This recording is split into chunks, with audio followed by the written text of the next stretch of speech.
We all love the idea of being strong, independent, capable, unshaken. But what happens when life knocks you down so hard you can't stand back up on your own? The real test of courage isn't in how long you can hold it together. It's in whether you'll dare to whisper, "I need help." Today, I want to tell you about the hardest and most freeing thing I ever learned to do. Hi, welcome to Inspireability. I'm Ruby, and today we're talking about the courage to ask for help. How many of you watched Disney's Brave this summer? My daughter and I were totally captivated by Merida's spirit. She loved her independence, her bow, her horse, and her beautiful red hair. But what really got me was Merida's relationship with her mom, Queen Eleanor. For much of the movie, Merida chafes under her mother's rules. She wants to choose her own path, and to be honest, her mom, the queen, is pretty strict. I think we all know that feeling, that urge to break free from expectations, to blaze our own trail. But one night, an argument breaks out between Merida and her mom. Mom tells Merida she's too wild, too reckless, too much to handle, and in response, Merida does the unthinkable. She wishes her mom would become a bear. Talk about pushing a mom's buttons. Now, without giving away any spoilers, suffice it to say Merida gets her wish. And soon after, Merida finds herself in the forest chasing after her now bear mom, and Merida's journey turns from anger to fear to panic. Finally, Merida comes upon a cottage and meets 3 little bears. Now they don't speak her language, but Merida tries anyway. And finally, one of the little bears understands her. She looks at Merida and says, "Why are you crying?" Merida takes a deep breath. She's been holding on to her hurt, her fear, her sadness, and finally, she lets it go. Merida comes to understand that her mom isn't perfect. She's stubborn and quick-tempered, just like her. But Merida also realizes that her mom loves her very much, and Merida has to swallow her pride and admit that she needs her mom's help. In the end, Merida and her mom reconcile. They find their way back to each other. When I think about this story, 2 things stand out for me. First, we have to give ourselves permission to be vulnerable. Life will knock you down. It will crack your armor. At some point, we all need to take that deep breath, look around, and realize we're not in this alone. Second, you have to be willing to ask for help. You have to want to lean in to get back up. After my accident, I was determined to manage. I didn't want anyone to see me as less, so I pushed through. I struggled with the stairs. I cooked meals while in pain. I refused offers of help. Pride whispered, "You'll be a burden. Don't show weakness." But reality hit one day when I collapsed trying to carry groceries. Lying there on the floor, bags spilled around me, I realized my pride was killing me. I had 2 choices, keep struggling or swallow my pride and ask for help. The hardest part wasn't physical, it was emotional. I didn't want my children to feel weighed down. I didn't want friends to feel obligated. I didn't want my husband to feel burdened. I felt like I was drowning. I could see land, but I couldn't swim to shore on my own, and my struggle was robbing me of joy, hope, peace, even faith. The thing I heard most often was, "Let me know if you need anything." And I wanted to scream, "I do need something. Please help me. Don't just say it. Show me. Be with me." But instead I kept saying, "I'm fine. I've got it." For months, I managed to convince everyone I was fine, but inside I was crumbling. Then something happened that changed everything. My husband Brian was called out of town on business, and I found myself alone, facing a mountain of laundry. Now Brian does his own laundry, and normally I do mine.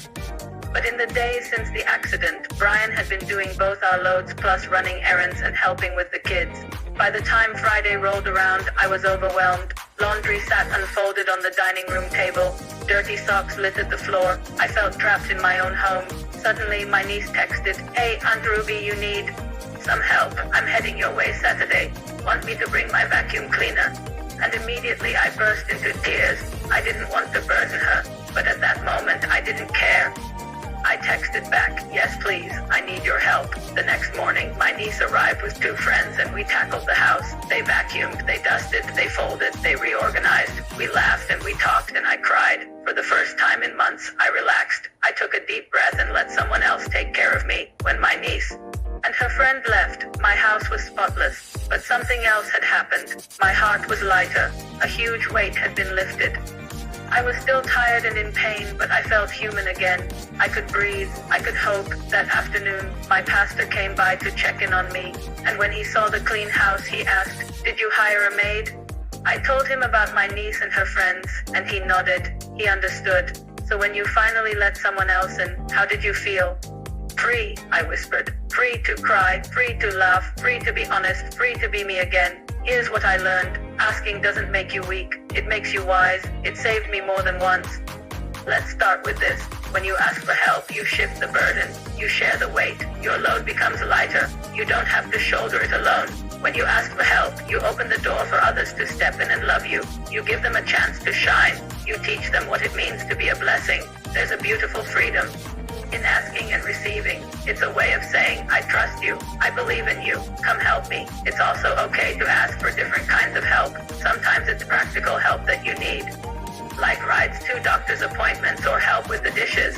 Sometimes it's emotional help. Sometimes it's just a listening ear. Sometimes it's spiritual help. Sometimes it's just a prayer. And sometimes you need a shoulder to cry on. When we let pride rule, we convince ourselves we're islands. We think we can manage alone. But when we ask for help, we recognize we're part of a bigger picture. We acknowledge that we're connected. We realize we need each other. Asking for help doesn't make you a burden. It makes you human. When you ask for help, you open yourself up to strength. You access the power in community. You discover the truth of this old African proverb. If you want to go fast, go alone. If you want to go far, go together. Finally, remember this. When you ask for help, you're not showing weakness. You're showing strength. You're courageous enough to face your struggles. You're brave enough to seek support. You're resilient enough to try again. I'll close with this. Asking for help isn't just something you do when you're weak. It's something you do when you're wise. It's something you do when you're strong. See, true strength isn't about never needing help. It's about knowing when to ask for it. Real courage isn't in hiding our struggles. It's in reaching out. True resilience isn't in doing everything alone. It's in leaning in. This is Inspireability. I'm Ruby. Thanks for watching. And remember, no matter the challenge, you can live fully, thrive with support, and keep moving forward with hope. This is Inspireability. Let's rise together, uniquely us. And now I want to hear from you. What's the hardest thing for you to ask help with? Drop it in the comments. It might encourage someone else to do the same. Subscribe to Inspireability for more real stories of resilience, honesty, and hope. And remember, when you ask for help, you're not asking for less. You're asking for more. You're asking for strength, for support, for love. And guess what? That's not a weakness. That's pure power. Thanks for joining us today. We'll see you next time.